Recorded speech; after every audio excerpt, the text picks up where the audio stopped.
They don't have the thing over here. I thought they have. Ace. This is Ace. No, HPM. HPM supply? Okay.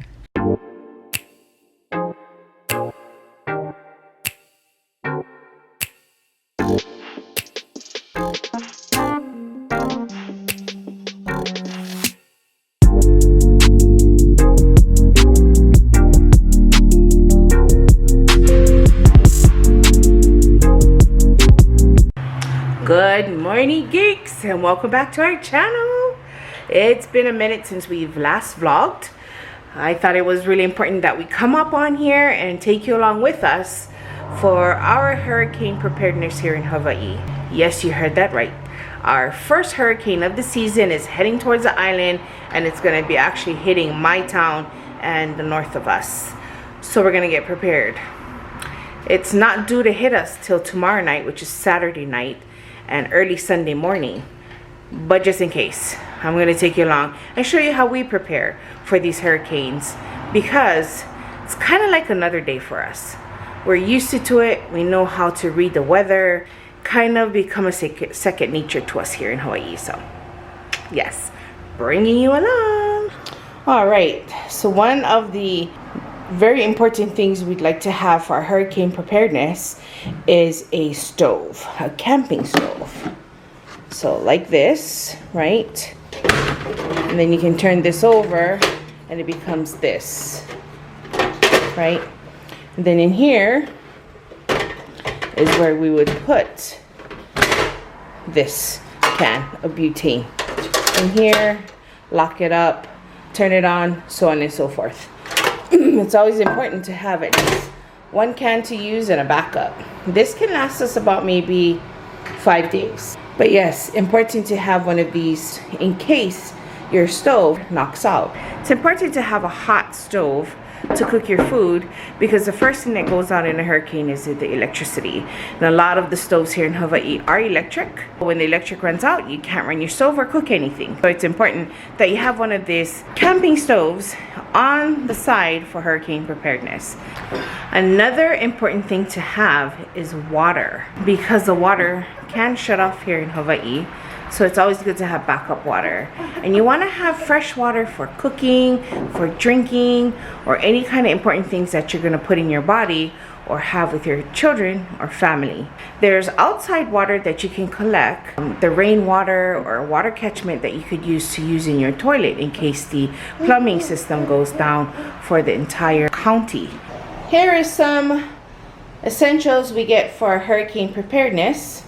We got some shrimp, vegetables, some sausage, onion, rice, butter.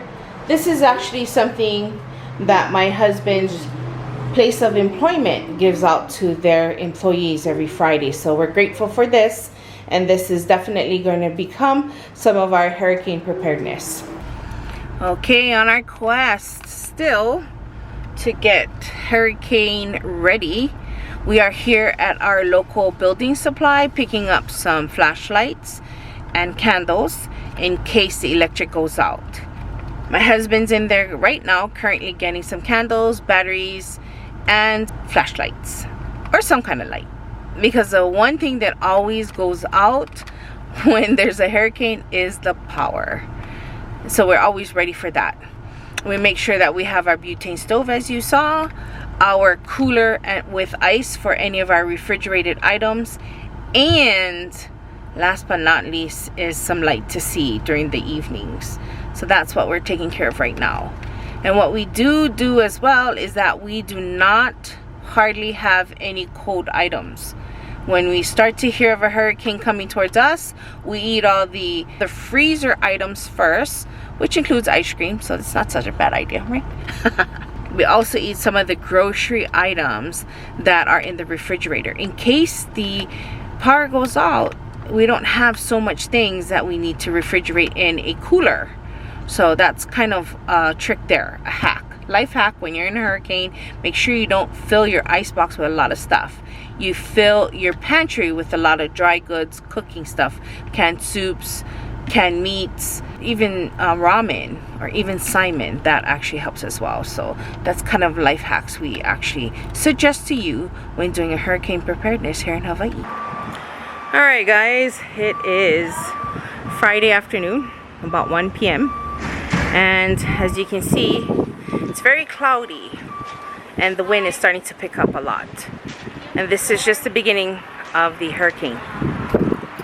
It's about 6:30 on Saturday night and it is slightly windy, very cloudy, a little bit of rain, and thus waiting for the hurricane to either pass us gracefully and just miss us on the tip of the island or hits us. We'll see. Be about maybe another 6 or 8 hours before we actually see it coming through or passing through or passing.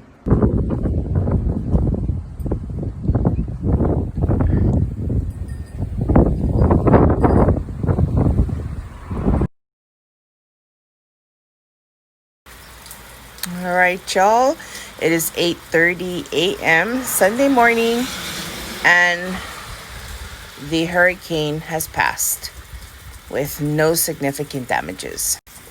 This is what we're seeing after the storm. Just slight winds, lots of rain, no flooding. The storm is currently on its way to Maui. If not, it is going past to Maui. Still on the course to head straight for Oahu. Still a Category 1. But we have gotten out of this safely.